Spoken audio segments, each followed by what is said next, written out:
penelitian eksperimental, maka peneliti melakukan eksperimen atau penanganan atau intervensi terhadap kelompok yang diamati.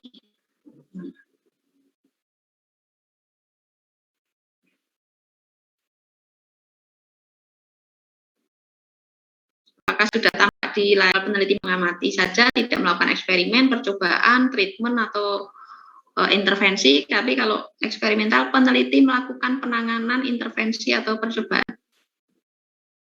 Jadi penelitian eksperimental adalah jenis penelitian di mana peneliti melakukan suatu intervensi atau perlakuan atau eksperimen atau treatment atau uji coba, boleh kata-katanya bisa beda-beda, pada kelompok subjek yang diamati tadi.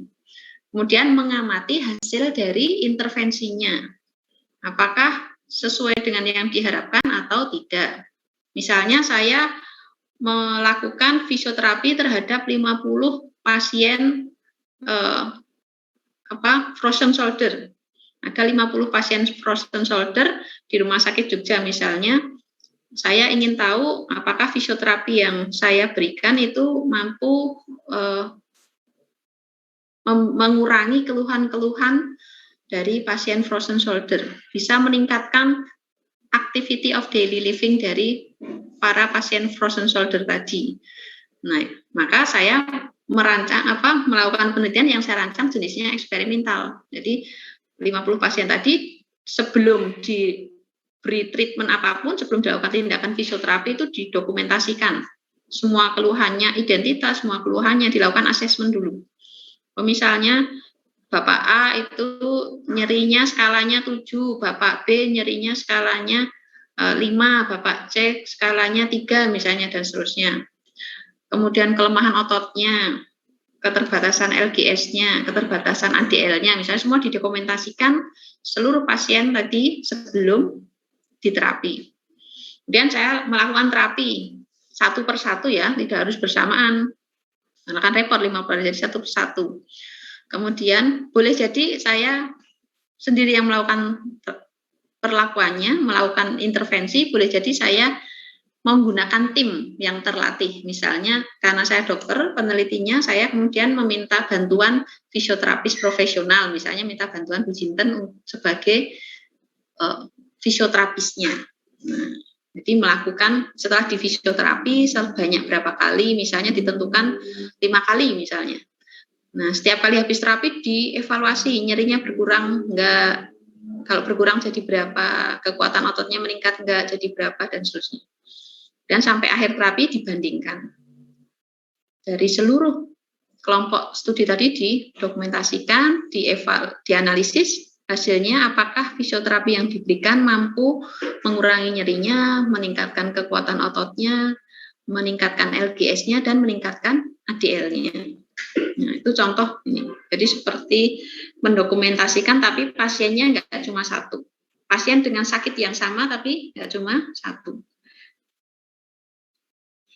Ada 2 jenis penelitian eksperimental, yaitu true eksperimental. Ini di mana peneliti memiliki kewenangan penuh untuk memanipulasi subjek penelitian. Misalnya penelitian efikasi suatu obat terhadap subjek mencit atau tikus putih. Jadi penelitian true eksperimental ini hanya bisa dilakukan di lab-lab ya, yang di lab-lab di mana biasanya subjeknya adalah berupa hewan coba. Kenapa? Karena peneliti bisa memiliki kewenangan penuh untuk memanipulasi, misalnya tikus putih. Dengan tikus putih kan peneliti punya kewenangan penuh untuk mengatur. Oh, tikus putih yang mau saya gunakan dalam penelitian ini semuanya harus jenis kelaminnya jantan. Umurnya harus sama. Misalnya umurnya 90 hari pas awal penelitian. Beratnya harus sama. Misalnya berapa gram. Kemudian makanannya harus sama, minumannya harus sama, ditempatkan di ruang yang sama. Jadi peneliti punya kewenangan penuh untuk memanipulasi subjek. Kenapa harus sama? Supaya nanti kalau diberikan treatment, perlakuan itu benar-benar hasilnya karena perlakuan tadi, bukan karena yang satu jantan betina responnya berbeda, yang satu gemuk, yang satu kurus, yang satu normal responnya berbeda. Yang satu karena makanannya bergizi, yang satu nggak bergizi sehingga responnya berbeda begitu. Jadi kenapa ditentukan secara detail? Karena untuk meminimalisir bias. Contohnya apa? Penelitian tentang kemujaraban suatu obat ya pada tahap-tahap awal ya. Misalnya dilakukan terhadap tikus putih atau hewan coba yang lain. Ya. Nah, kemudian penelitian yang kedua adalah kuasi eksperimental. Nah, ini yang biasanya banyak kita gunakan di lapangan yang ini. Penelitiannya bukan di lab, tetapi dilakukan di lapangan, di masyarakat. Karena dilakukan di masyarakat, maka peneliti tidak bisa mengendalikan bias secara penuh.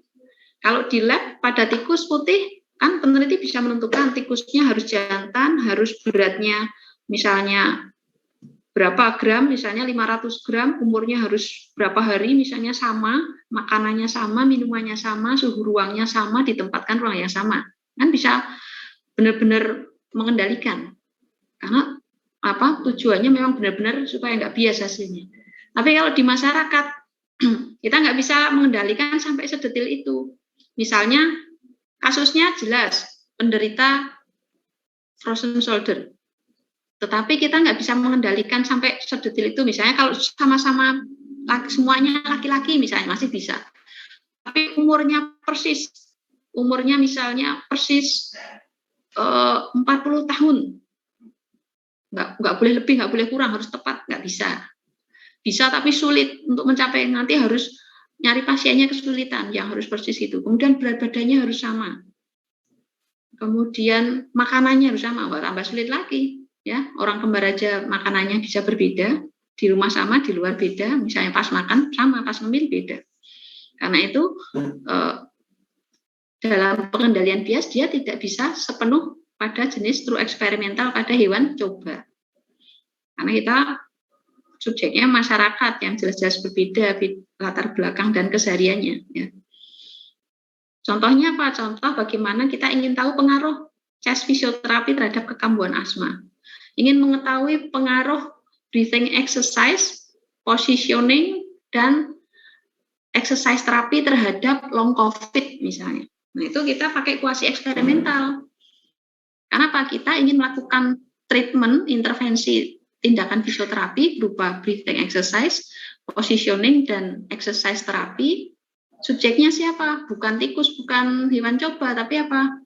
Masyarakat, khususnya para penderita long COVID. Jadi jenisnya kuasi eksperimental. Ya, pertama harus bisa bedakan dulu mana yang true atau eksperimental sejati, kuasi eksperimental atau eksperimental semu. Nah, di sini nanti yang akan lebih banyak saya bahas adalah yang rancangan kuasi eksperimental, karena yang banyak digunakan di bidang kesehatan untuk kita-kita ya di level sekolah ini biasanya yang kuasi eksperimental. Ya, kecuali kalau sudah sekolah S3 itu biasanya yang sekolahnya sains, misalnya biologi, MIPA kayak gitu-gitu, pilih true eksperimental. Ya.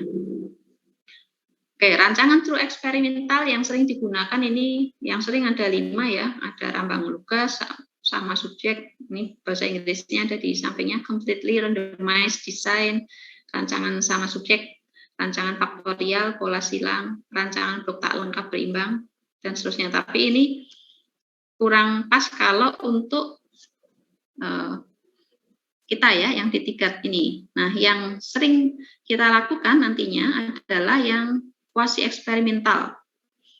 Kuliah D3, D4, S1, S2, S3 itu biasanya untuk di bidang kesehatan banyak yang kuasi eksperimental. Kecuali yang mau tadi melakukan penemuan obat baru, teknik baru, itu biasanya baru yang true eksperimental. Nah, untuk yang eksperimental semu ini ada 4 rancangan studi. Yang pertama namanya one shot case study. Yang kedua one group post-test dan pre-test design. Yang ketiga randomized Solomon for group design. Yang keempat non-randomized control group pre-test post-test design.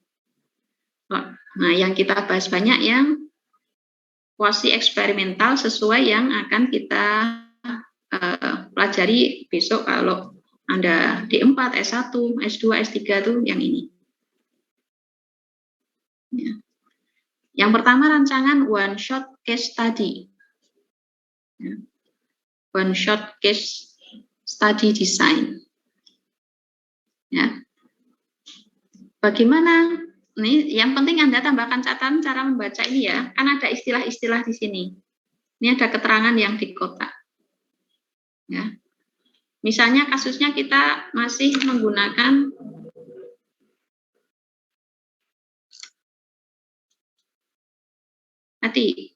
kasusnya ini pengaruh chest fisioterapi terhadap kekambuhan asma. Jadi pasiennya siapa? Pasien asma. Subjeknya adalah pasien asma. Jenis terapinya adalah chest fisioterapi. Saya tambahkan di sini.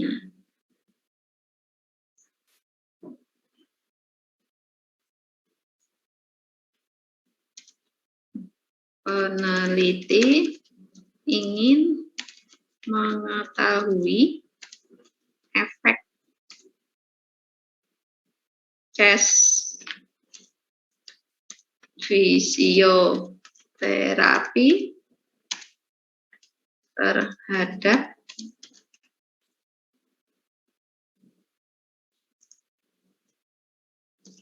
berkurang tidaknya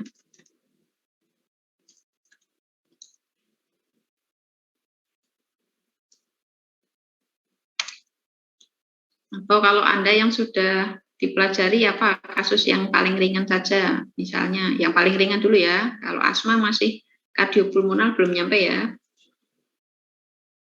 saya ganti misalnya LBP aja, ini yang kasus gampang ya, mengetahui efek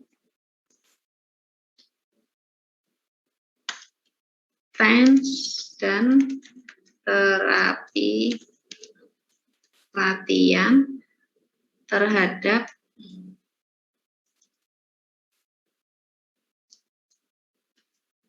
low back pain. Berkurang tidaknya nyeri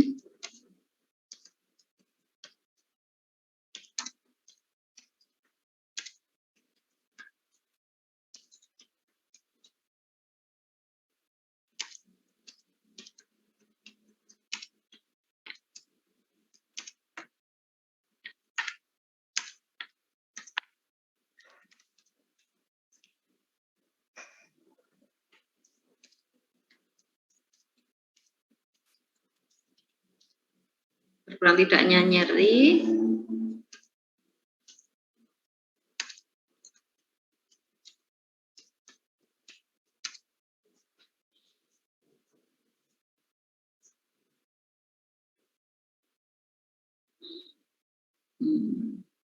misalnya jenis rancangan penelitian adalah kuasi jenis penelitian adalah kuasi eksperimental dengan rancangan, misalnya rancangannya yang ini, kita pilih rancangan yang pertama, yaitu one shot case study.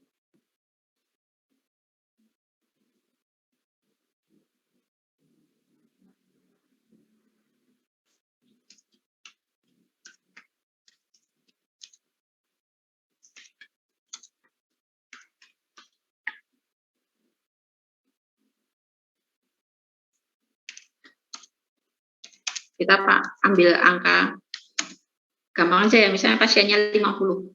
Jenis penelitian adalah kuasi eksperimental dengan rancangan one case study. Maka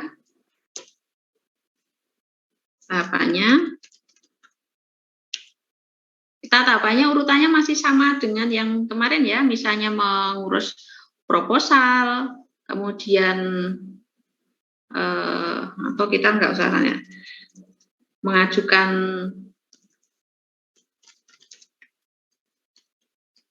izin persetujuan dari komite etik, kalau sudah disetujui ngurus perizinan dan lain-lain itu masih sama.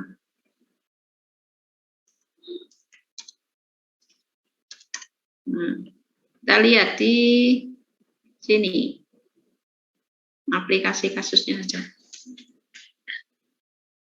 Di sini adalah eksperimental group. Grup eksperimental kita siapa? 50 pasien LBP.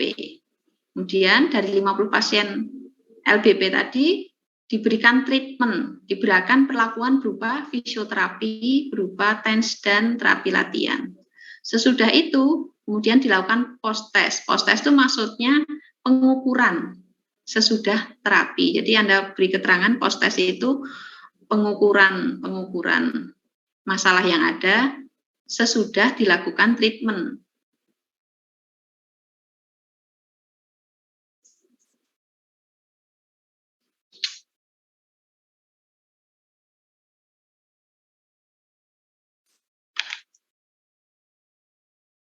Peneliti atau tukang 50 pasien LBP yang masuk kriteria penelitian dan setuju ikut penelitian. Ya, harus ingat informed consent, peneliti harus tahu mau diikut sertakan dalam penelitian dan dia harus setuju. Ya. Kemudian berikutnya adalah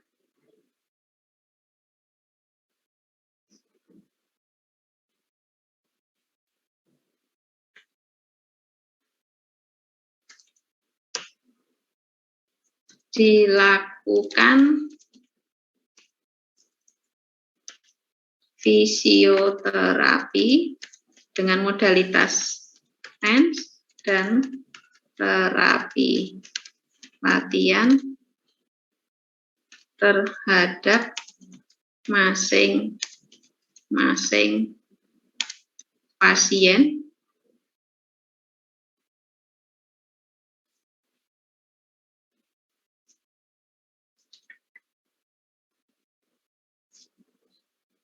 ya secara profesional ya, atau sesuai SOP gitu ya, sesuai SOP. Misalnya ditentukan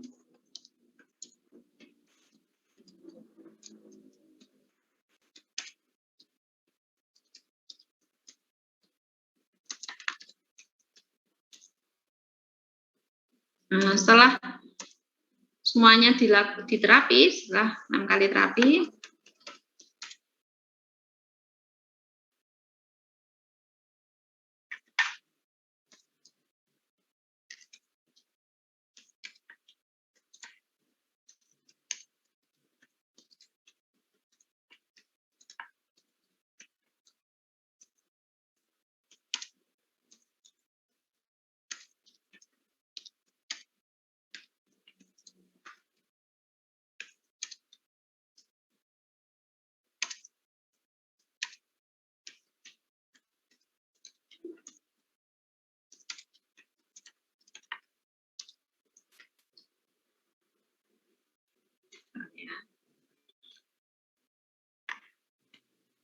setelah dilakukan penerapan dalam hal derajat nyeri, spasme otot, kekuatan otot, LGS vertebra, dan ADL pasien. Dan dilakukan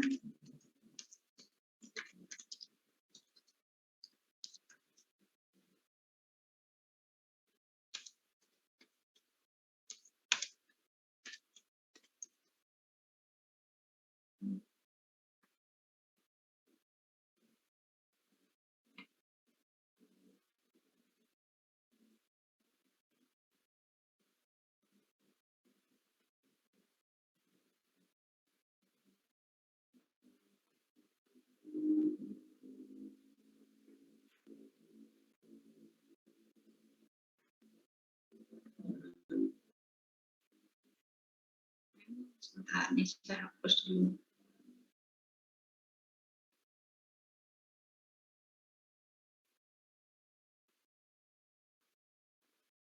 Ya. Jadi seperti ini urutannya ya.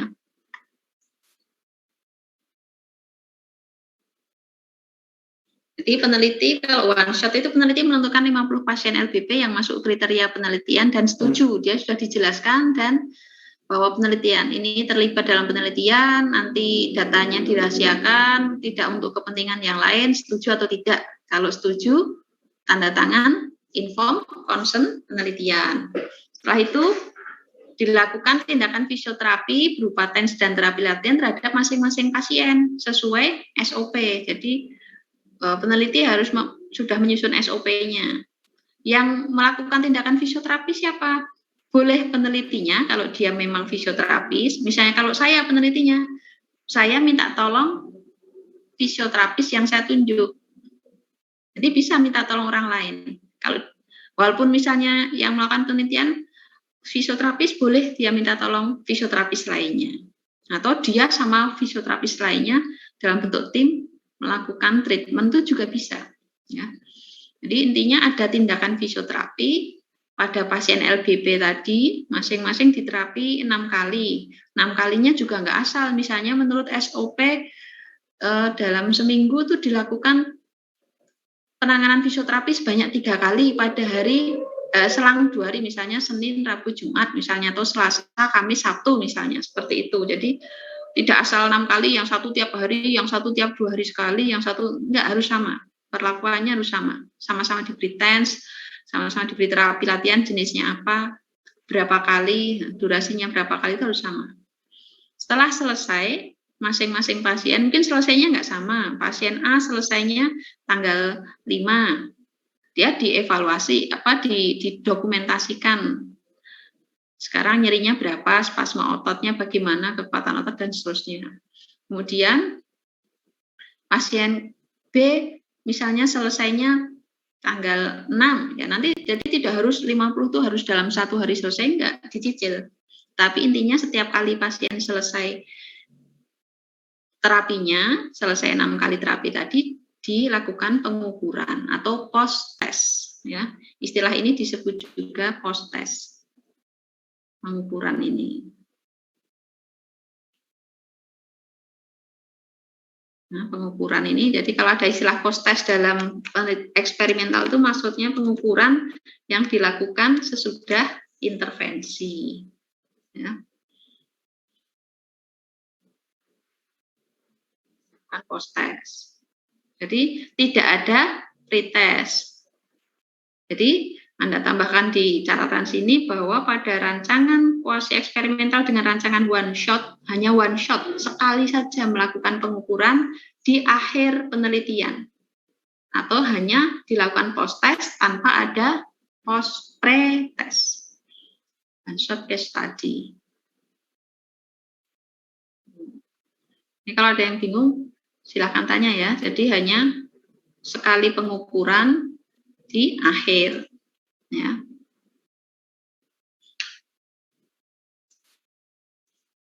Beda lagi dengan yang ini. Rancangan kedua adalah one group pretest post-test design. One group pretest post-test design. Kalau ini berarti ada satu grup diberi perlakuan, sebelum perlakuan dilakukan pengukuran, sesudah perlakuan dilakukan pengukuran juga. Perlakuan sebelum intervensi namanya pengukuran sebelum intervensi namanya pretest, pengukurannya diulang lagi sesudah intervensi namanya post test. Ya. Jadi ini lebih banyak penambahan catatan ya, tambahan catatan. Jadi pada desain one group pretest and post test design, one group. Jadi kalau ada pertanyaan di ujian, tinggal Anda terjemahkan one group berarti satu grup. Satu grup intervensi, satu kelompok intervensi, 50 pasien LBP tadi. Desainnya pretest post-test berarti sebelum dilakukan fisioterapi, dilakukan pretest dulu. Apa itu pretest? Pengukuran terhadap masalah yang ada sebelum intervensi. Kemudian dilakukan post-test. Post-test itu berarti dilakukan setelah intervensinya selesai. Dilakukan pengukuran lagi. Gitu. Nah, kalau pada kasus ini apa? Bagaimana efek fisioterapi terhadap LBP? Seperti biasanya kalau yang ketinggalan nyatet di screenshot saja. Kita pakai yang ini, ya. Tinggal kita hapus-hapus saja. Peneliti ingin mengetahui efek TENS dan terapi latihan terhadap low back pain pada 50 pasien. Yang dinilai apa? Untuk menilai apa? Dinilai berkurang tidaknya nyeri dan spasme otot, berkurang enggak? Kemudian meningkat tidaknya kekuatan otot, lingkup gerak sendi, serta ADL. Jenis penelitian adalah kuasi eksperimental dengan rancangan one group,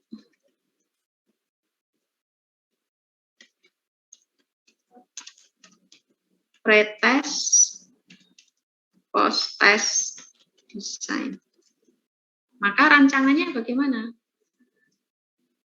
Nah, peneliti menentukan, ini saya naikkan dulu ya, biar muat. Peneliti menentukan 50 pasien LBP yang masuk kriteria penelitian dan setuju ikut penelitian. Nah, sekarang dilakukan pretest. Ini saya naikkan.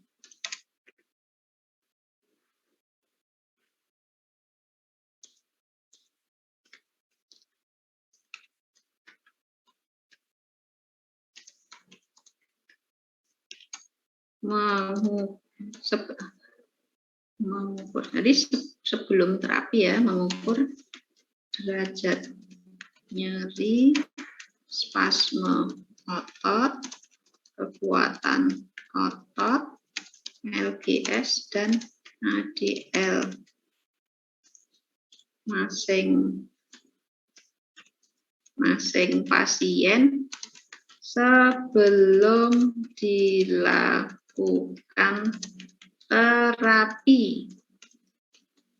Jadi pre artinya sebelum ya, sebelum dilakukan terapi atau intervensi ini lakukan ini. Setelah itu jalannya sama. Habis itu kalau sudah diukur baru dilakukan fisioterapi dengan TENS dan terapi latihan terhadap masing-masing pasien sesuai SOP.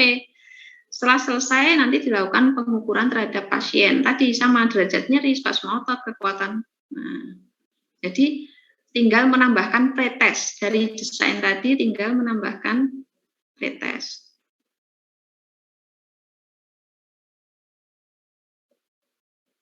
Ini saya taruh tengah aja ya.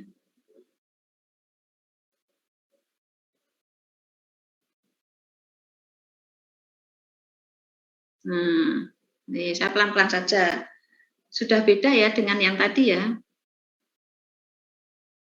Kalau yang tadi hanya post-test tanpa pre-test,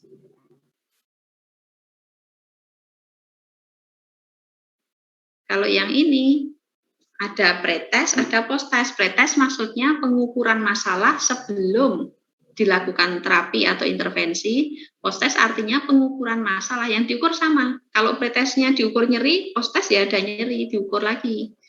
Kalau pre-test diukur spasme ototnya, derajatnya, sesudah pada post-test juga diukur. Jadi kalau ibarat kita ujian, kalau dalam formatnya ini, dalam analoginya juga bisa dilakukan terhadap perkuliahan kita hari ini.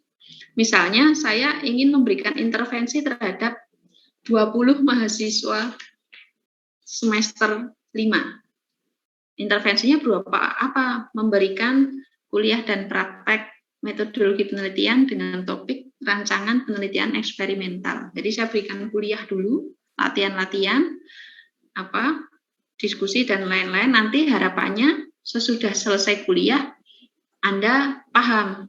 Nah, untuk tahu paham tidaknya harus diukur. Berupa saya beri pertanyaan, saya membuat 10 pertanyaan. Saya berikan pretest untuk mengetahui tingkat pemahaman Anda sebelum kuliah. Harapan saya, mungkin pretestnya nilainya sekelas jeblok. Enggak masalah, yang penting sesudah saya beri kuliah, harapan saya post-testnya nilainya jadi tinggi. Karena kalau dengan soal yang sama, 10 soal yang sama tadi, sebelum pas pretest, sebelum kuliah nilainya jeblok, oh nggak masalah, masih banyak yang belum paham. Begitu diberi kuliah, mestinya sudah ada yang nambah paham ya, sebagian sudah bertambah pemahamannya. Ketika di post test dengan soal yang sama dengan pretest, idealnya kan bertambah rata-ratanya. Tadi pretest misalnya rata-ratanya 50, setelah post test dengan soal yang sama, rata-rata kelas jadi 75. Itu menandakan, oh berarti kuliahnya berhasil meningkatkan pemahaman mahasiswa. Kan gitu kesimpulannya. Nah, pada kasus ini juga kasus yang fisioterapi pada LBP itu juga ibaratnya seperti itu. Yang diukur sama derajat nyeri, spasma otot, kekuatan otot, LGS dan ADL. Dibandingkan antara sebelum terapi dibandingkan dengan sesudah terapi. Harapannya apa? Kapan disebut berhasil terapinya? Kalau misalnya derajat nyerinya dari pretest itu tinggi, kemudian setelah posttest jadi turun. Kemudian spasmenya dari spasmenya berat jadi ringan. Kekuatan ototnya dari yang lemah menjadi kuat atau meningkat. LGS-nya juga meningkat mendekati normal. ADL-nya, aktivitas fungsionalnya juga meningkat. Harapannya kan itu. Nah, untuk tahu meningkat atau turun atau tidak itu kan dibandingkan antara sebelum terapi dibandingkan sesudah terapi. Nah, rancangan ini yang paling banyak digunakan mahasiswa biasanya. Mahasiswa D4, S1, S2 itu banyak menggunakan rancangan ini. Kalau untuk desain eksperimental. Ya. Jadi kalau besok sudah membayangkan besok saya mau lanjut kuliah D4 Bu misalnya. Ya bayangnya kalau membuat skripsi ini. Contohnya ini, oh pada 50 pasien LBP saya lakukan pengukuran sebelumnya, saya bandingkan dengan pengukuran sesudah selesai terapi. Anda tinggal bisa mengganti pasien LBP, Anda ganti apa, tindakan fisioterapinya Anda ganti apa, jumlah pasiennya bisa Anda ganti jumlahnya berapa. Itu ya. Nah, jadi tidak terlalu rumit rancangannya seperti ini. Ya, bedanya tidak pada one shot yang pertama, desain pertama tidak ada pretest, kalau yang desain kedua ini ada pretest, ada post-test. Sudah jelas ada perbedaannya ya.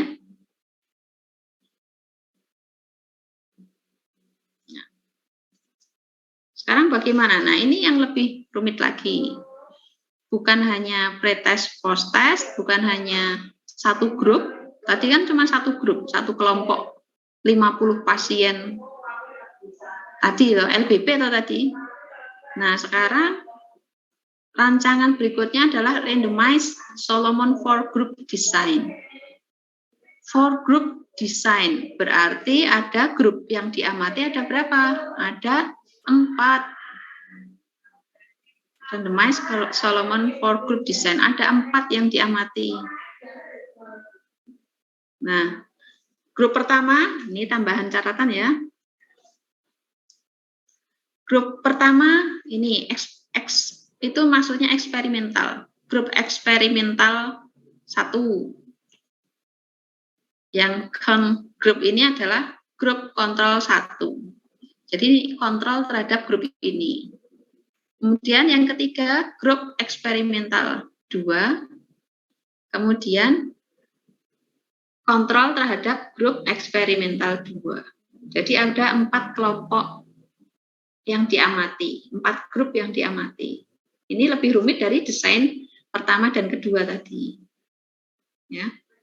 Kemudian kita lihat yang grup pertama, grup eksperimental, grup yang diberi treatment, maksudnya grup yang diberi fisioterapi kalau pada kasus tadi, itu diberi pretest dulu, dilakukan tindakan fisioterapi, kemudian dilakukan post-test. Grup kontrol pertama itu adalah pasien LBP yang di pretest post-test tapi tidak diberi treatment. Jadi kita langsung ke desainnya begini saja. Ini agak berbeda lagi ya. Ini kita pakai ini seperti saya sampaikan, ini bisa Anda screenshot dulu. Kita memakai tulisan yang tadi untuk menghemat waktu. Jenis penelitiannya adalah ini.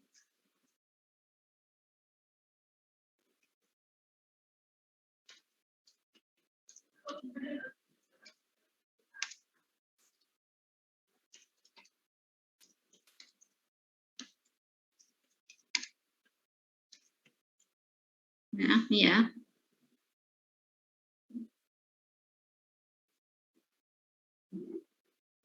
Randomized Solomon for Group Design. Maka pada desain ini kita ingat ada kata for group. Ada 4 kelompok yang diamati. Ya, ini langsung kita singkat saja. Kelompok 1.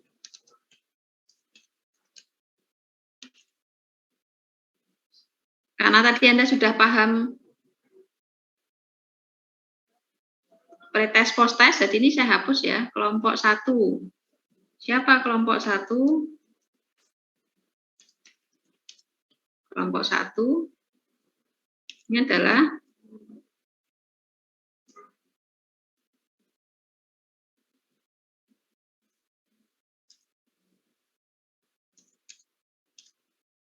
misalnya ini nggak usah banyak-banyak, misalnya 30 pasien LPP,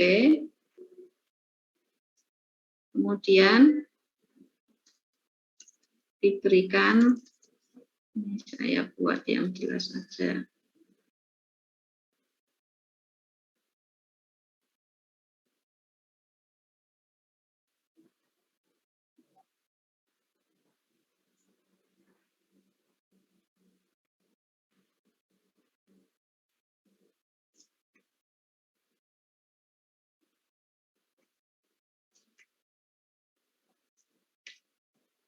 Jadi ini ada 4 kelompok, sama-sama pasien LBP semua.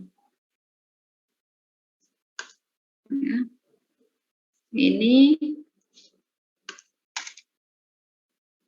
dilakukan, langsung saya singkat ya, biar muat ya, di pretest. Maksudnya apa di pretest? Diukur dulu, diukur apanya? Derajat nyeri, derajat spasme otot, derajat LGS, derajat kekuatan ototnya, ADL-nya gitu ya, di pretest. Kemudian dilakukan fisioterapi, dan di post test. Misalnya tadi di fisioterapinya berapa? 6 kali, kemudian di post test. Bisa ganti ini aja.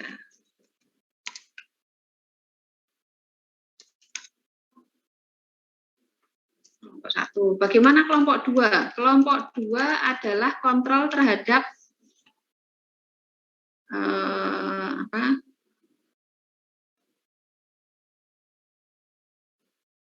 ini ya, kelompok 1 adalah grup perlakuan tadi dilakukan pre-test, dilakukan treatment atau fisioterapi, dilakukan post-test. Kelompok 2 adalah kontrol dari kelompok 1. Maksudnya kontrol apa? Dia sama mendapatkan pre-test, post-test, tapi tidak mendapatkan tindakan fisioterapi. Maka pada kelompok 2 ini adalah 30 pasien LBP di pretest, ya. Kemudian tidak dilakukan, ya, tidak dilakukan fisioterapi. Dia langsung pas ini langsung di post test. Jadi tidak ada tindakan fisioterapi. Dan kita lihat kelompok ketiga, siapa kelompok ketiga?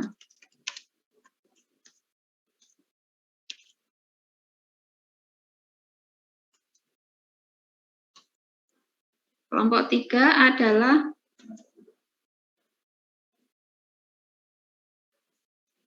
Kita melihat yang di sini.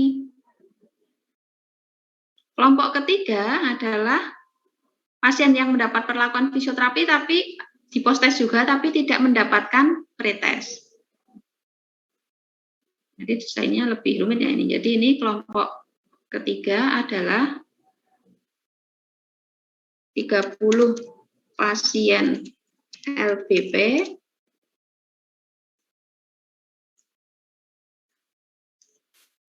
dilakukan tindakan dilakukan visio-TX 6 kali, kemudian di post-test. Nah, kelompok keempat itu siapa? Kelompok keempat adalah kontrol dari kelompok ketiga. Maka dia 30 pasien LBP. Kalau di kelompok 3 tadi dilakukan fisioterapi berarti dia tidak. Langsung di post-test. Nah, desainnya memang lebih rumit, tetapi dibandingkan dua desain pertama itu dia kekuatannya lebih bagus. Hasilnya maksudnya tuh tingkat kepercayaan kita terhadap hasil ini lebih bagus, lebih layak dipercaya hasilnya dibanding yang 1, 2 ya. Kekuatannya lebih bagus ya.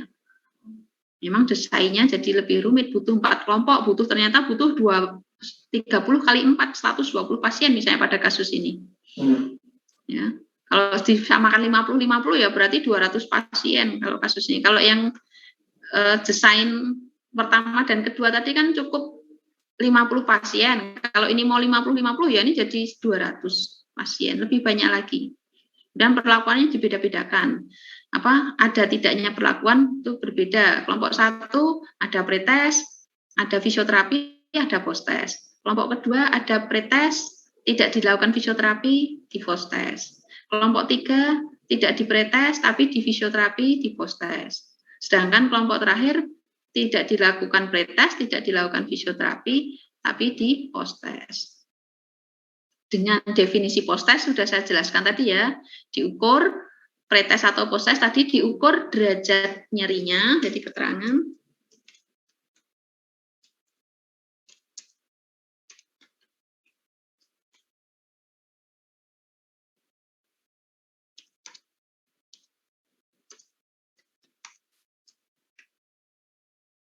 Derajat nyeri, spasme otot, kekuatan otot, LGS dan ADL sebelum terapi. Kalau post-test diukur sama dengan atas ya, sama. Nah tadi nyeri, spasme otot dan lain-lain ini, tetapi sesudah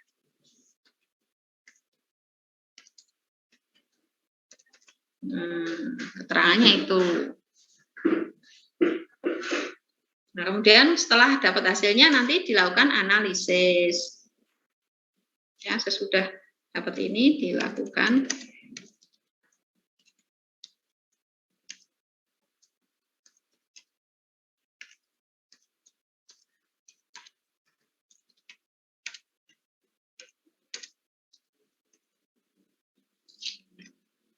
tapi intinya kelompoknya ada 4.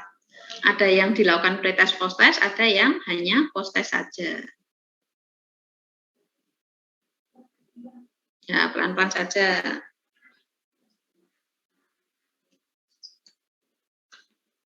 Nah, kalau ini di sini tuh eksperimental group itu adalah kelompok perlakuan pertama. Count group maksudnya kontrol dari kelompok perlakuan pertama. Kalau kelompok perlakuan pertama mendapatkan fisioterapi, maka kelompok perlakuan pertama enggak mendapatkan. X group 2 itu maksudnya kelompok perlakuan kedua, count group 2 maksudnya kelompok kontrol terhadap grup 2.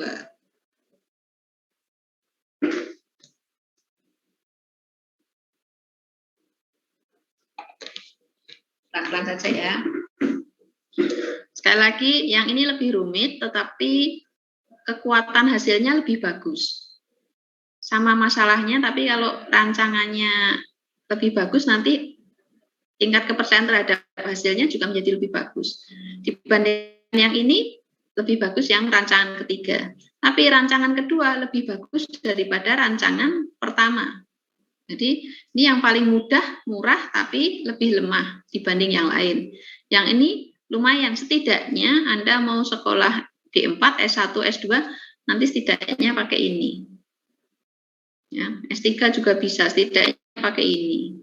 Ya, kalau S3 mestinya idealnya ya ini, setidaknya ada grupnya lebih banyak lagi. Setidaknya ini D4, S1, S2 bisa dengan grup desain ini, pretest, intervensi, post-test.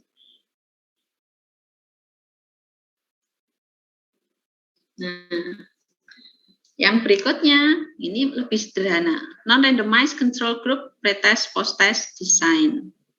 Ya, kalau ini lebih simpel dari rancangan ketiga, jadi rancangan ketiga ini paling rumit.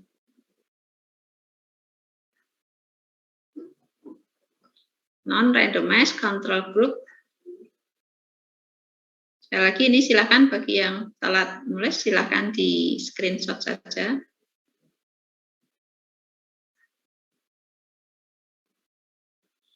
Karena mau saya hapus untuk mengganti ini. Masih sama kasusnya, ya ini tadi 50 ya. Ya 50, kalau ini 50 ya ini diganti 55 ya. Ini clear ini. Ini dihapus. Kalau ini.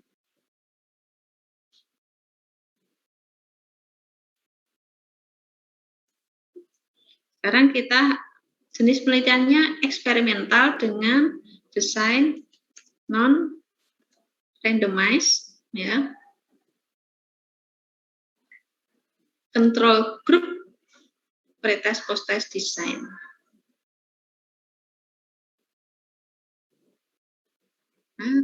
Hapus. Nice.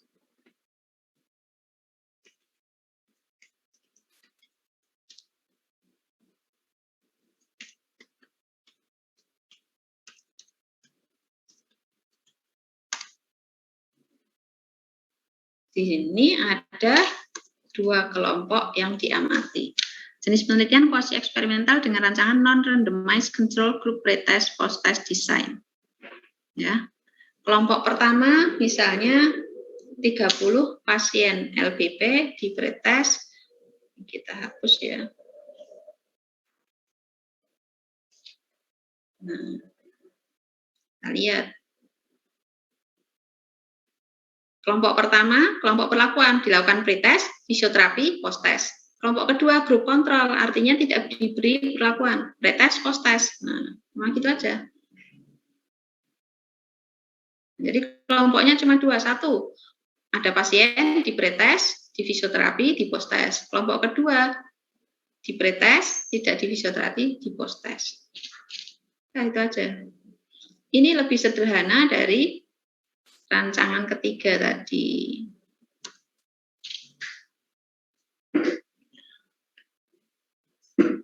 Mau D4 atau S1 atau S2 bisa menggunakan desain ini. Sebenarnya semuanya bisa, tapi yang sering digunakan memang desain kedua sama desain keempat ini. Desain 1 karena nanti kurang bagus ya, kekuatannya kurang bagus jadi jarang digunakan.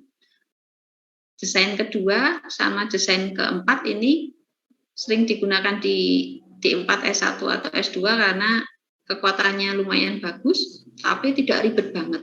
Tidak butuh dana yang lebih banyak dan tidak ribet banget dalam ini. Kalau mau S3, mau rancangannya eksperimental ya pakai yang Solomon tadi setidaknya.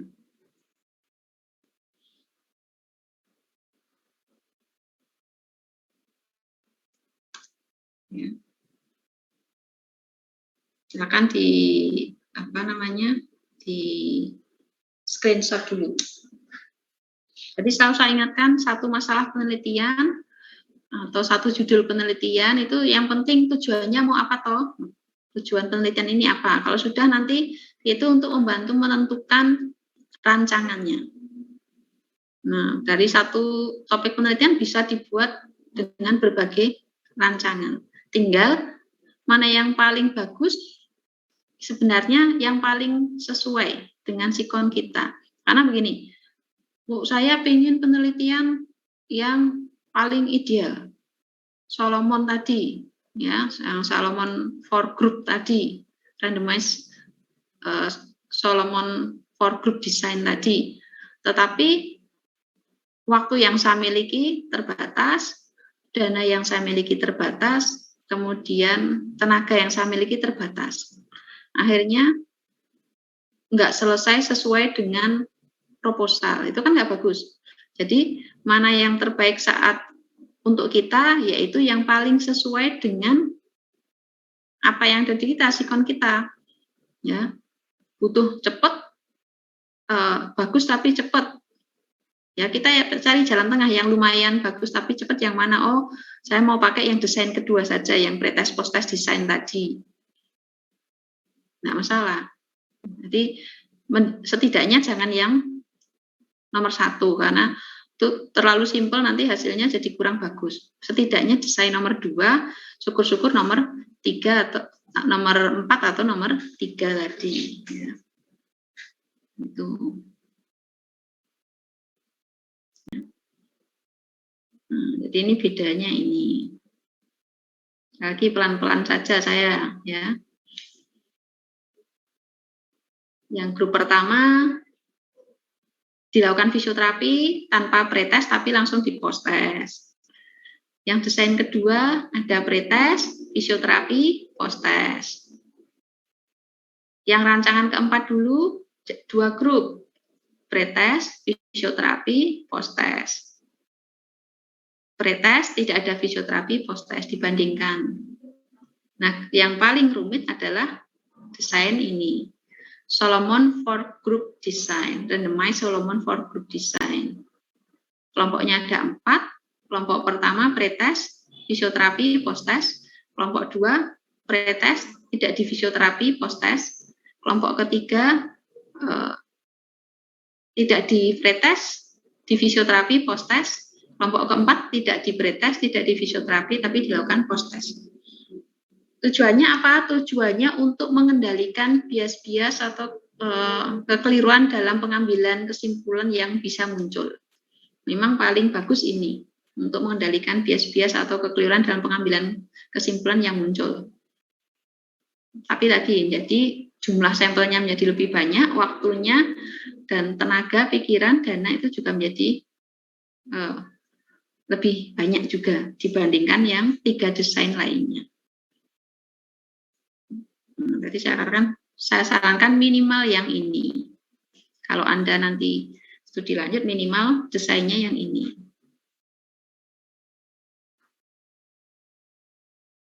Ya, ada pertanyaan terkait yang kuasi eksperimental. Sekali lagi yang kita bahas di sini kuasi eksperimental karena yang untuk fisioterapi yang true eksperimental itu biasanya tidak dilakukan, tapi kuasi eksperimental. Silakan. Kalau mau ada pertanyaan.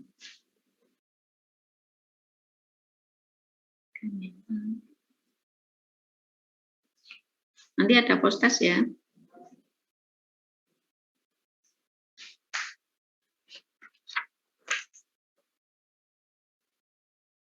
Post-test susulan hanya yang untuk yang hadir dan kendala teknis. Kalau nggak ada, nggak bisa susulan nanti.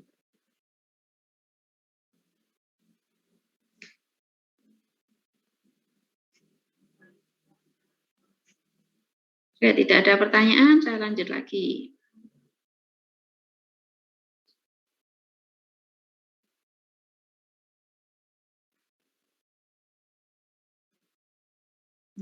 Berikutnya adalah penelitian kualitatif. Nah, kalau ini lebih simpel. Penelitian kualitatif itu penelitian bersifat deskriptif tapi menganalisis persepsi perspektif. Jadi menggambarkan persepsi subjek terhadap sesuatu. Bukan menggambarkan masalah berdasarkan orang, tempat, waktu, tapi menggambarkan persepsi subjek terhadap suatu masalah. Data penelitian bukan berupa angka, tapi kalimat-kalimat subjek atas pertanyaan mendalam dari peneliti.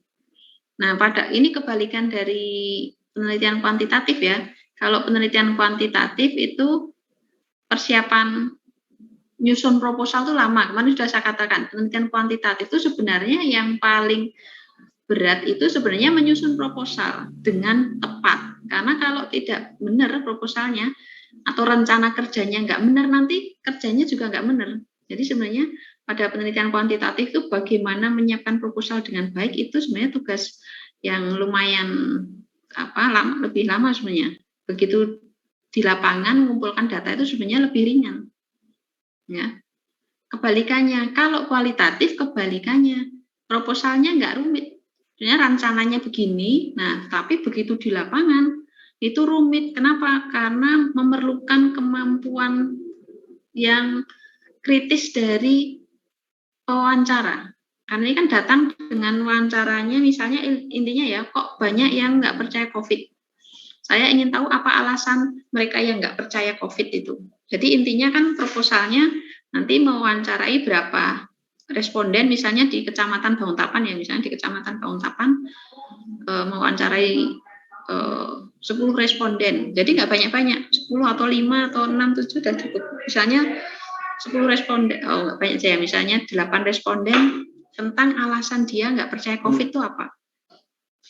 Nah, nanti jadi proposalnya rumit, begitu ketemu respondennya, barulah nanti itu yang memerlukan ketajaman dari pewawancara untuk mempertajam jawaban-jawaban dari responden. Jadi kalau ketemu apa alasannya, kok Anda nggak percaya sama COVID itu ada. Begitu dapat jawaban A, dikejar. Nah, kekritisan pewawancara itulah yang menentukan nanti hasilnya bagus atau tidak. Jadi dikejar sambil membawa voice recorder atau pakai HP dengan voice recorder, nanti dikejar. Semakin kritis ibaratnya kalau wawancara kayak Najwa Shihab itu ya, dia detail, dia begitu dapat pertanyaan nggak puas di situ, dia langsung berusaha mencecar lebih dalam lagi, ya persepsi subjek itu apa. Nah kalau kemampuannya bagus kayak Najwa Shihab itu, jadi bisa menggali lebih dalam lagi, nanti maka hasil dari penelitian kualitatif itu akan lebih bagus. Karena benar-benar tahu jawaban mendetil, jawaban mendalam dari subjeknya. Jadi alatnya apa? Dia datang dengan alat perekam suara.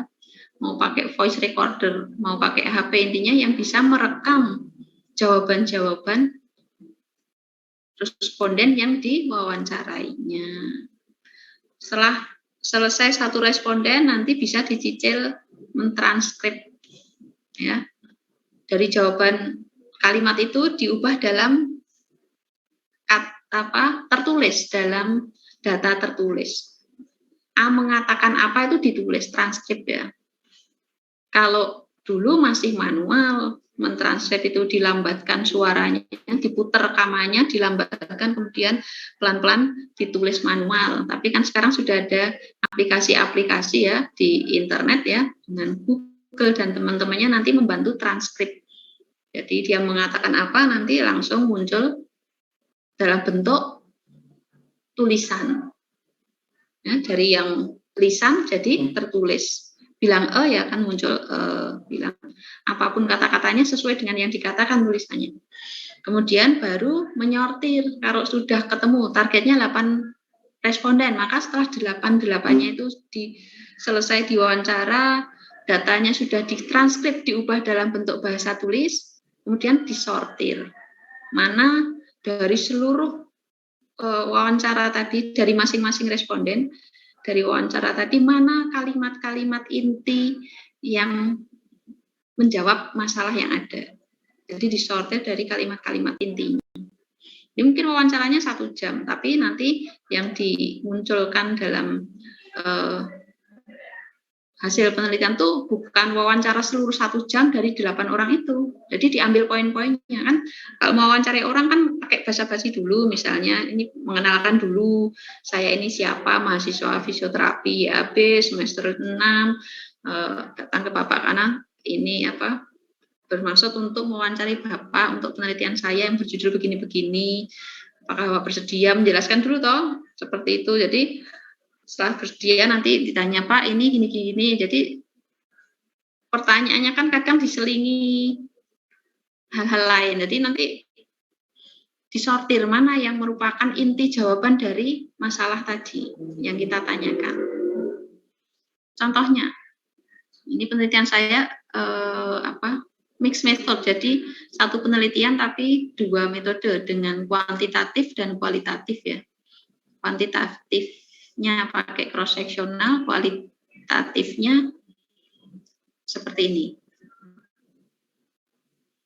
Ya. Jadi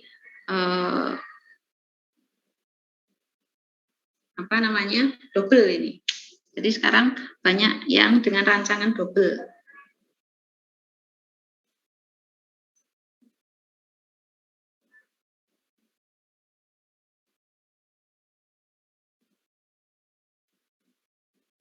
Nah, jangan lupa besok kalau KTI di scan ya, ini ya, di scan tanda tangan dari para ini. Ada 5 pengujinya. Kita lihat yang kuantitatif.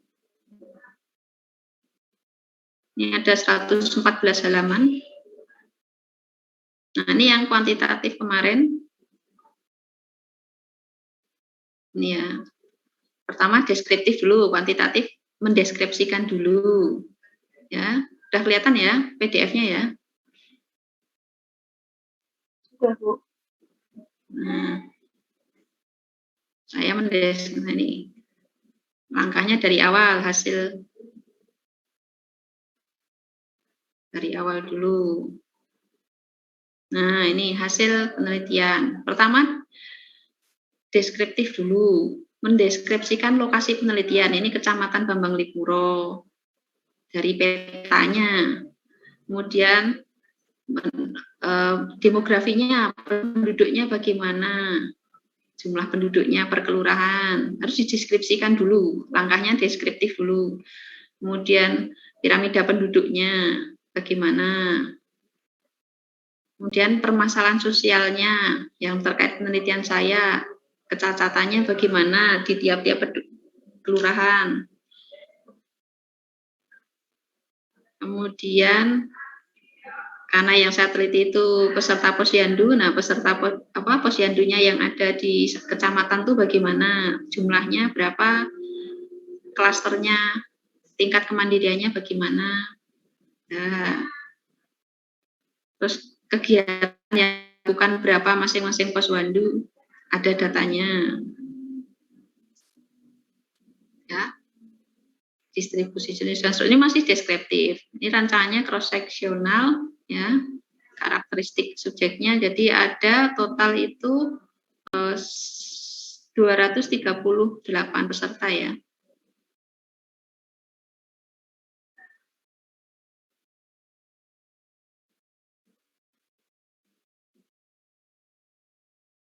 Nah, yang menderita hipertensi berapa dari 230 orang yang cacat berapa. Nah, barulah dilakukan analitik, metode analitik ya. Ini masih kuantitatif. Nah, dilakukan analisis sebentar. Ini banyak hasilnya. Nah, analisis secara statistik. Ini panjang ini.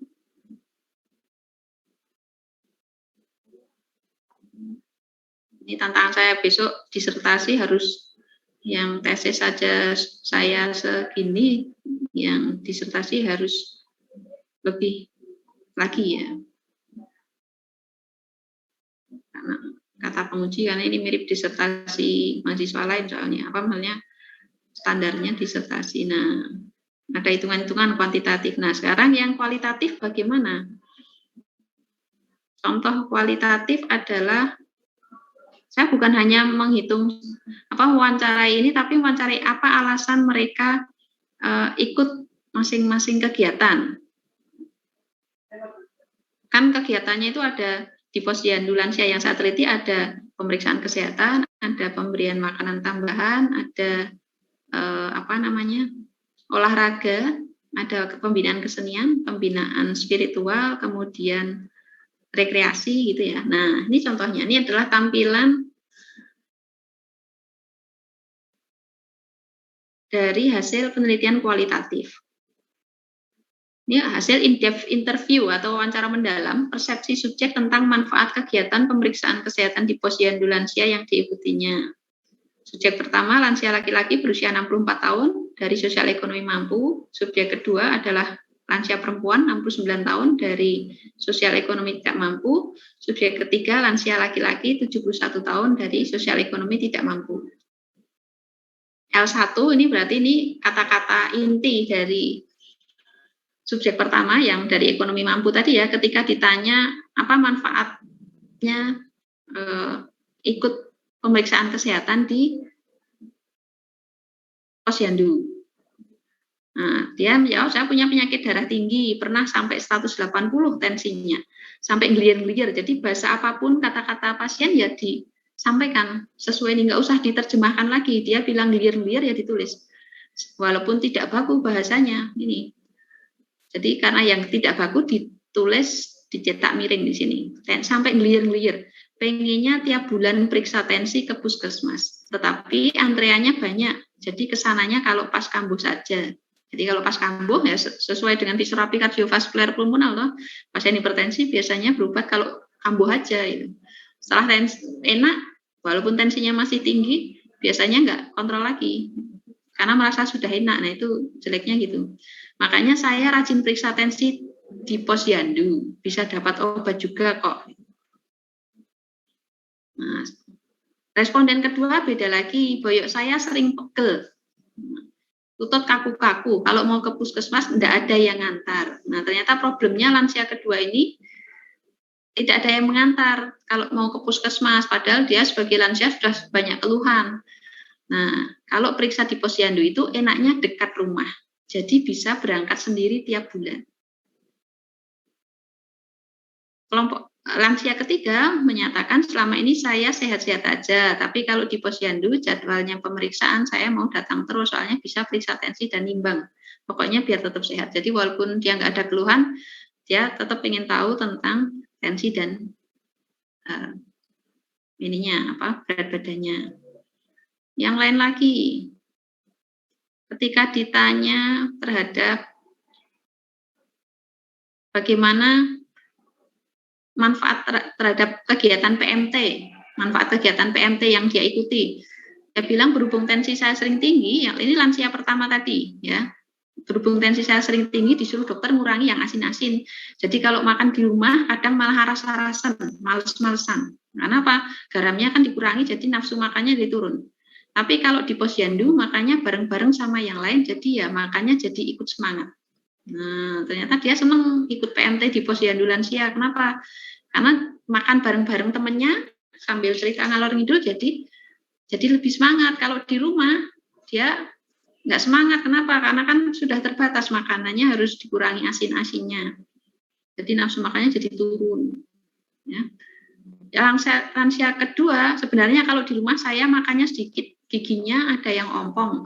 Kalau makan bareng di posyandu itu dapat bubur, menunya memang bubur sayur PMT-nya. Nanti bubur kacang hijau atau bubur sayur, variasi bubur dan jenang itu ya. Kadang burjo, jadi saya bisa enak makannya, bisa habis piring.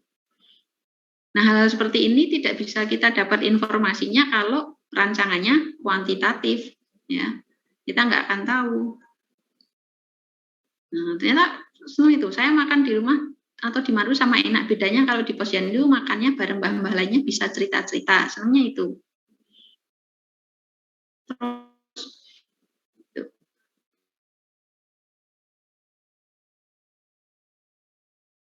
Nah, ini sama pembahasan harus panjang ya. Ini olahraga. Ada bilang senang ikut olahraga.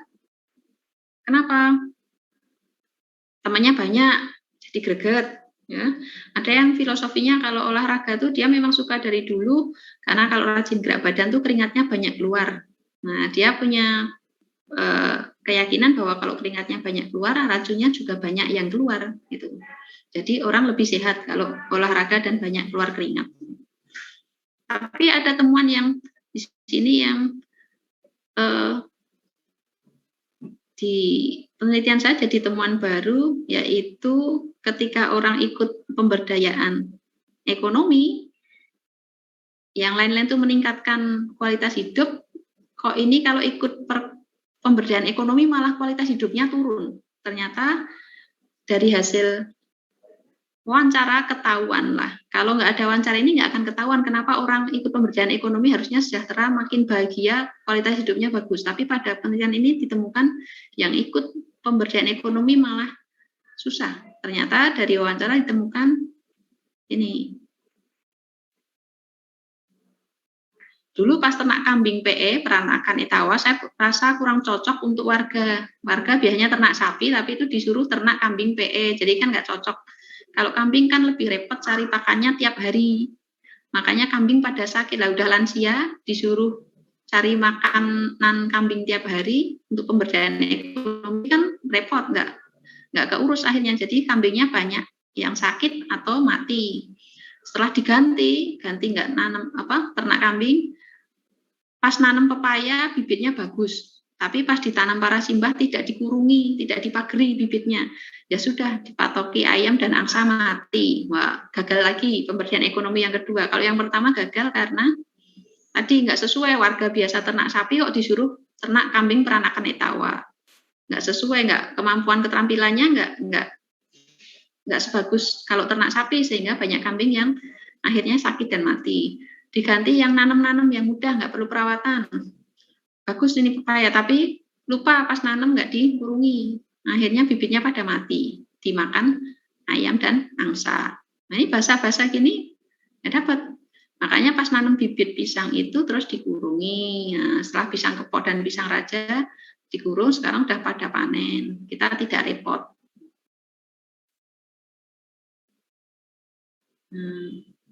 Nah ini sama, ini ada istilah ikut tanam pepaya tapi malah mati disosori mentok. Nah ada kata itu juga iya. Nah itu beberapa contoh bagaimana tampilan dari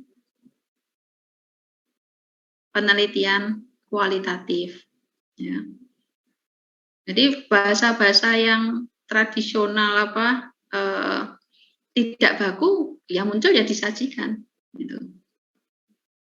Beberapa bahasa yang vulgar ketika penelitiannya terkait hal yang sensitif, misalnya ya beberapa kasus penelitian yang melibatkan para PSK terkait HIV/AIDS, kan para PSK sudah tahu dia berisiko ketularan ataupun menularkan HIV/AIDS, tetapi sudah diberi penyuluhan dan lain-lain untuk menggunakan alat kontrasepsi, tapi pada prakteknya banyak yang tidak menggunakan alat kontrasepsi kan.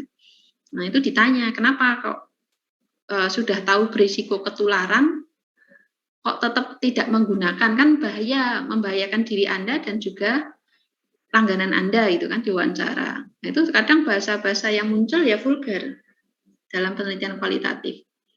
Ketika itu menjadi penting dan ini ya tetap dituliskan di hasilnya.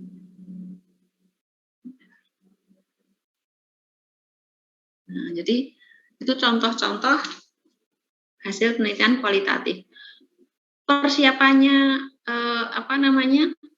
gampang, tetapi bagaimana setelah dapat hasilnya, bagaimana menampilkan hasil itu yang lebih rumit. Bahkan sebelum ke sana, bagaimana mewawancari pasien, apalagi kalau kasusnya sensitif, pasien nggak terbuka gitu ya, nggak jujur, itu bagaimana kemampuan pewawancara untuk mampu melakukan wawancara dengan mendetil, mengejar betul sampai akar masalahnya, itulah kuncinya. Kalau standar nanya biasa-biasa aja, bilang begini ya udah puas ya, nanti hasilnya penelitiannya kurang dalam ya. Tapi kalau kemampuan, wah ibaratnya kalau pewawancara beda kelasnya. Kalau misalnya Najwa Shihab itu dia bisa mengejar sampai detil, dapat jawaban ini dia nggak berpuas di situ, dikejar terus sampai betul-betul dapat jawaban yang bagus. Ya. Jawaban yang detil, jujur dari respondennya. Ya. Habis dapat jawaban nanti masih ditranskrip, setelah ditranskrip baru disortir lagi, disarikan mana dari misalnya satu responden itu transkripnya 20 lembar. Nah, dari 20 lembar ini mana yang inti masalah, menjawab inti permasalahan, itu yang ditampilkan. Bagaimana memilih itu juga lebih rumit. Beda dengan penelitian kuantitatif, menyiapkan proposalnya lebih rumit, tapi begitu proposal sudah di ACC, turun ke lapangan, itu sudah tinggal mengikuti rencana kerja yang ada. Analisis dan lain-lain itu tinggal ikuti SOP-nya. Jadi masing-masing penelitian ada plus minusnya, mana yang terbaik, mana yang sesuai, paling sesuai dengan sikon kita, gitu. Ya, disesuaikan. Mau penelitiannya fokus banget, wah kohort, lawang waktu sekolahnya cuma sebentar, mau kohort berapa tahun, berarti nggak bagus untuk kita. Jadi harus disesuaikan dengan sikon masing-masing. Oke, ada pertanyaan sebelum kita seperti kemarin browsing ke artikel fisioterapi.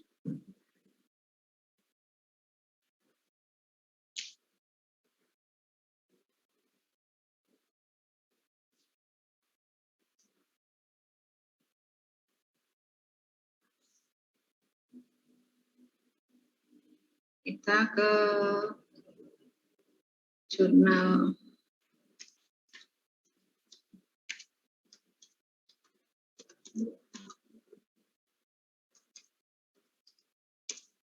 Tidak ada pertanyaan? Jurnal ilmiah. Kita browsing lagi ya, kita lihat beberapa rancangan penelitian.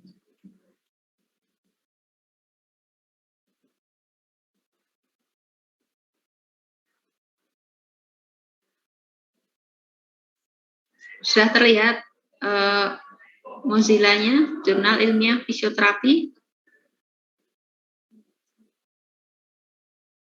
Nah, ini saya. Sudah, Bu. Ya.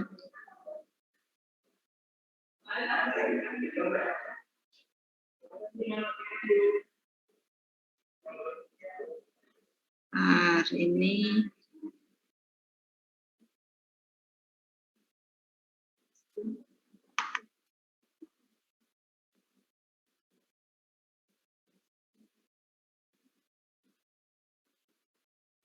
ini nggak bisa dibuka. Coba saya cari jurnal keterapian fisik. Jurnal fisioterapi gitu aja. Saya unggul salah. Gunawan belum. Arsip ya, kita lihat arsip. Kita lihat yang terbitan tahun 2021. Nah, ada pengaruh-pengaruh. Nah, jadi kalau kemarin kita yang kuantitatif yang observasional, ada case control, cross sectional, cohort, itu kan biasanya judulnya hubungan-hubungan gitu ya. Itu. Tapi kalau yang eksperimental biasanya judulnya terkait pengaruh, efek, nah, kayak gitu-gitu. Sekarang kita lihat pengaruh perceptual motor training terhadap perubahan kemampuan koordinasi mata, tangan, dan kaki anak tunagrahita. Ke bahasa yang lebih sederhana nanti.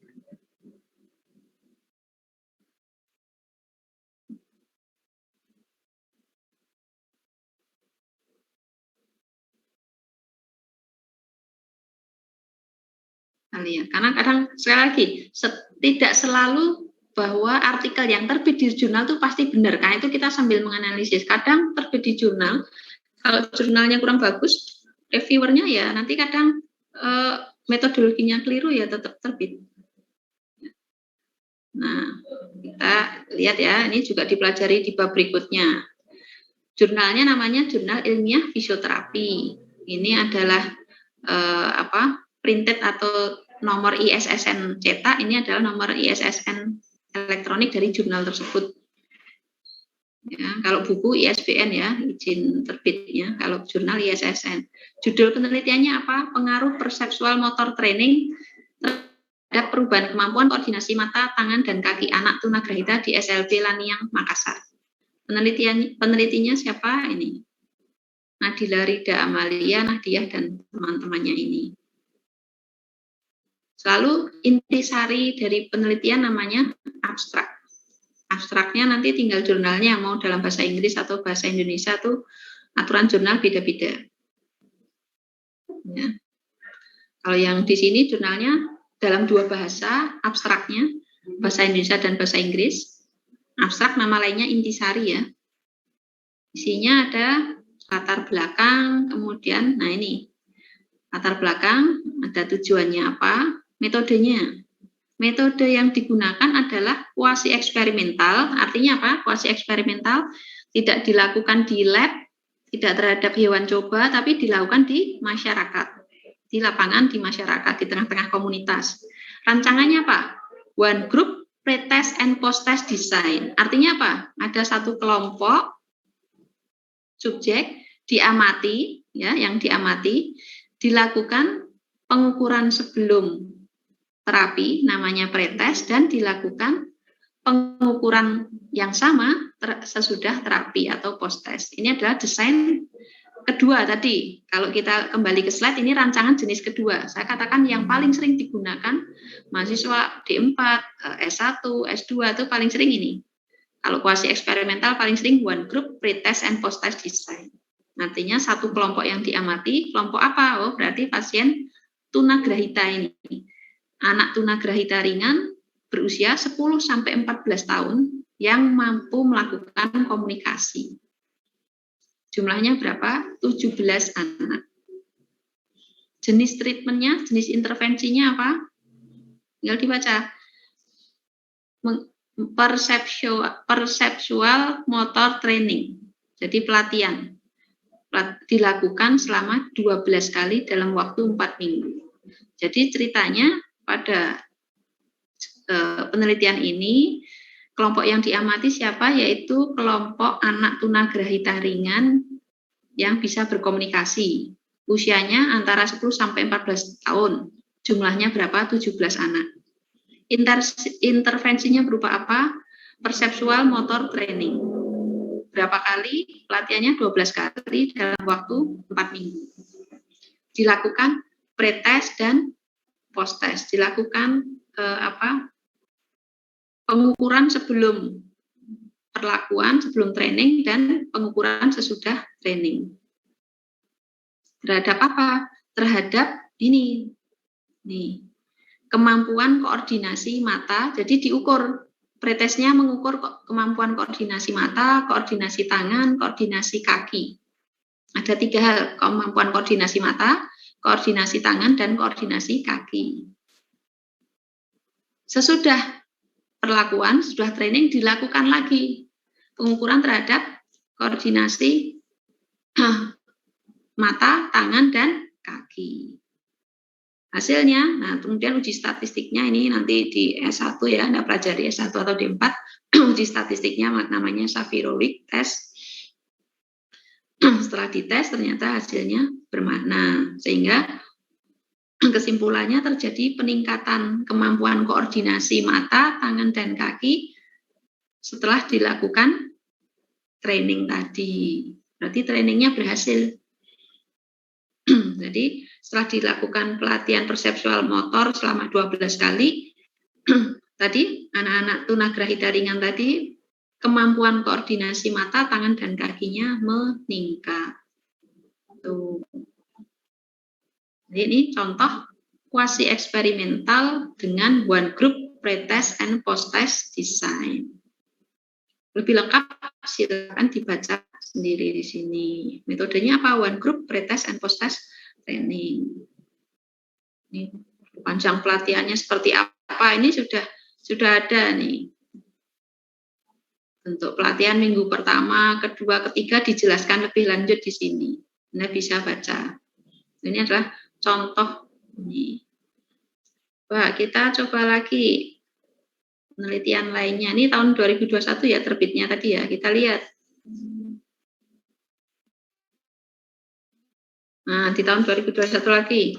Nah, ini juga sama. Aktivitas fisik meningkatkan kemampuan fungsional. Ini kan berarti pengaruh toh. Ini biasanya kalau judulnya seperti ini juga eksperimental. Kita tinggal buka aja. Download PDF-nya. Nah, Anda beruntung di era semuanya serba mudah dan serba gratis. Zaman saya itu masih banyak yang bayar-bayar dan baru awal-awal internet ya. Nah, aktivitas fisik sudah kelihatan ya PDF. Aktivitas fisik meningkatkan kemampuan fungsional penderita low back pain non spesifik. Oh, kalau ini naratif review, ada judul naratif review berarti bukan bukan murni eksperimental, karena ini hanya mereview penelitian-penelitian lain. Ini tadi judulnya tidak saya baca, ada kata naratif review. Kalau naratif review itu meneliti, menyimpulkan hasil penelitian orang lain. Jadi ada berapa penelitian, dia kritisi. Oh, ternyata dia 10 artikel penelitian tentang LBP ini. Ya. Berarti ini tidak termasuk kuasi eksperimental. Kita kembali ke sana. Mana lagi yang termasuk penelitian kuasi eksperimental? Pengaruh latihan high intensity. Oh, ini mencit, ada kata otot skeletal mencit. Kalau kata mencit berarti apa tadi? Ada mitobiogenesis mitokondria mencit. Nah, mencit berarti kan hewan coba. Kalau hewan coba biasanya adalah eksperimental murni.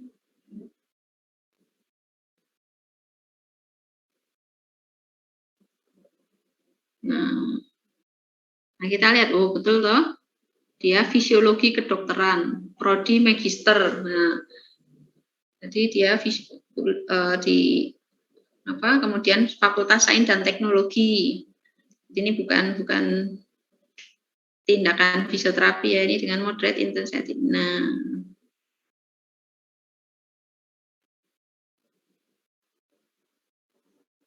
jadi ini contoh adalah penelitian eksperimental kalau ini. Kenapa? Karena dia menggunakan uji mencit. Nah, kita lihat. Kemudian dilihat di lab, bukan dilakukan. Ini mestinya agak dikritisi ini.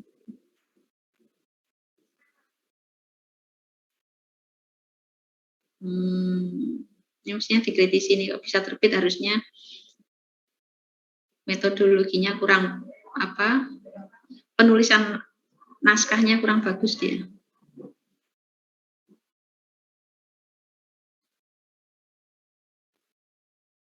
Kita kembali lagi ke sini. Ternyata macam-macam nih. Nih, efektivitas peningkatan aktivitas fungsional. Coba.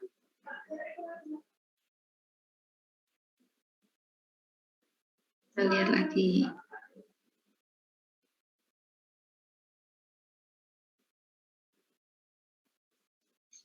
Nah, efektivitas peningkatan aktivitas fungsional dengan intervensi ice massage dan terapi latihan pada kasus plantar fasciitis. Kasusnya plantar fasciitis, intervensinya ice massage dan terapi latihan. Yang diamati apa? Pada penderita plantar fasciitis setelah di fisioterapi, apakah aktivitas fungsionalnya meningkat atau sama saja?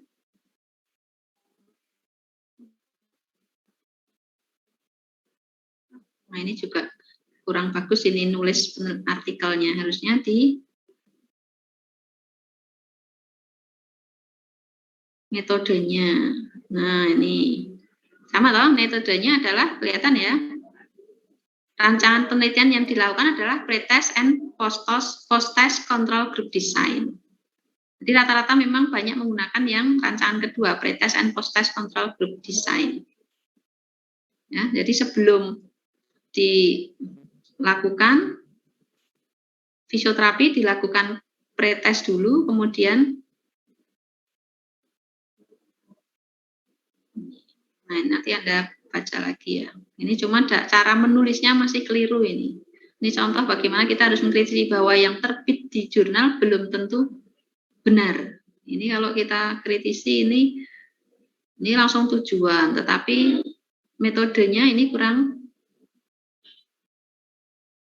Maksudnya di sini ada metodenya dijelaskan rancangannya ya. Jurnalnya nggak kelihatan. Oh ya. Belum muncul. Ya. Oh ya, maksudnya dari tadi ya, ingatnya. Nah, langsung ini. Ini yang lain mana ini? Ditinggal kemana ini kok yang komplain cuma satu? Nanti presensi sambil video on ya. Presensi sambil video on. Ya.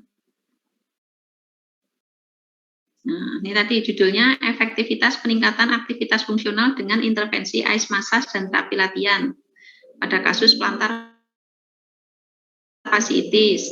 Penulisnya Simu Awanah dan Muhammad Azhari Herli dari Prodi Fisioterapi D3 FKIK Abdurrab Universitas Abdurrab Pekanbaru Riau ya.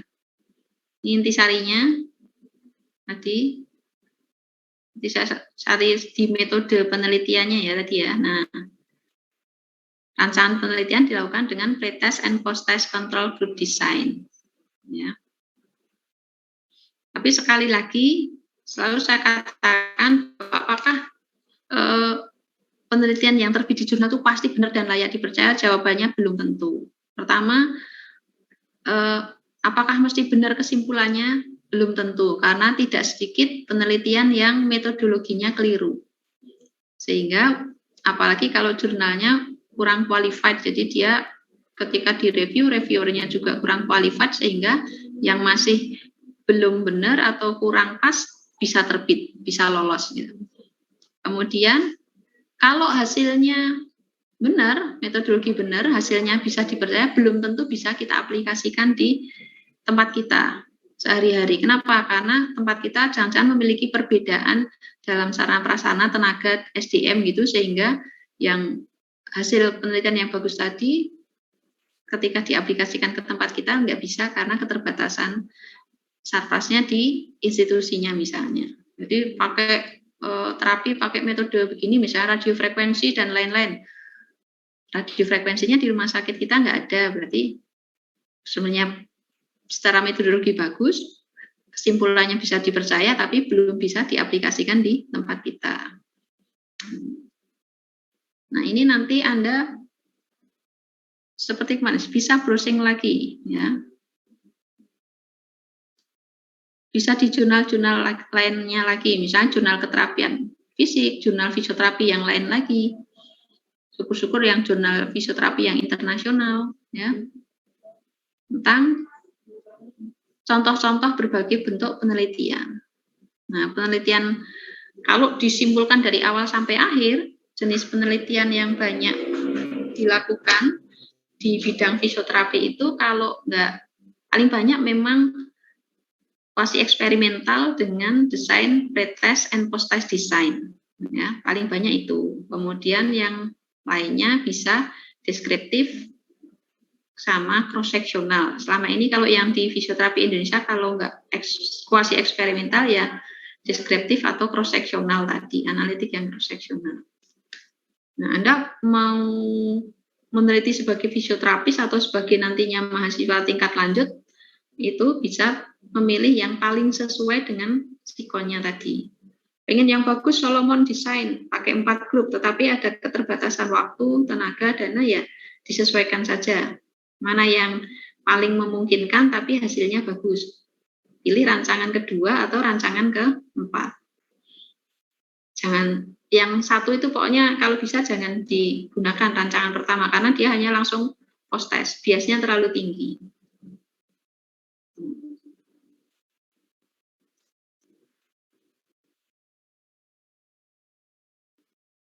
Oke. Sebelum saya tutup, apakah ada pertanyaan? Nanti ada post-test ya, sudah saya sampaikan di ini. Post-test dengan materi seluruh isi bab 3. Ya. Sambil saya presensi.